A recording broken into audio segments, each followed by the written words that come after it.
ښکلې سپینې جامې واغونده سنبال شه پګړی ښکلې په سر کې د ملایي صاحب ښکلې سپینې جامې واغونده سنبال شه پګړی ښکلې په سر کې د ملایي صاحب ستا دکان ستا کاروبار دی چلاوی خو دا خلک ژوند ته پرېږده ملایي صاحب ایو بله قطره چې ګران اشنا چې په دې ملک کې اوسې ګران اشنا چې په دې ملک کې اوسې خپل ځان د دې نه باخبره ساته چې نه کافر او نه غدار شي ګورې چې نه کافر او نه غدار شي ګورې خدای دې د دې دواړو د شره ساته یو دوه شعرونه پکې نن یکم مۍ ده د مزدورانو ورځ ده نو د مزدورانو دپاره او مزدورانو ته دا دوه شعره ډالۍ چې ګل ګل ځوانان پردی وطن آبادوي روزیله ګل ګل ځوانان پردی وطن آبادوي روزیله ځکه ګټل دلته روزي دومره اسانه نه ده ګل ګل ځوانان پردی وطن آبادوي روزیله ځکه ګټل دلته روزي دومره اسانه نه ده او د بېوسۍ چاړه پرته وي په مرۍ د سړي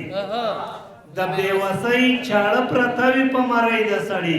که نه په ګل سوی مزدوري دومره اسانه نه ده دا یو غزل دی چې هغه خفه وه که هغې خبرې نه کولې هغه خفه وه که هغې خبرې نه کولې لکه چې ټولې زمانې خبرې نه کولې هغه خفه وه که هغې خبرې نه کولې لکه چې ټولې زمانې خبرې نه کولې او زما په مړ زړه کې به څنګه پیدا شوی و ژوند زما په مړ زړه کې به څنګه پیدا شوی و ژوند مړې چې تا راته مړې مړې خبرې نه کولې زما په مړ زړه کې به څنګه پیدا شوی و ژوند مړې چې تا راته مړې مړې خبرې نه کولې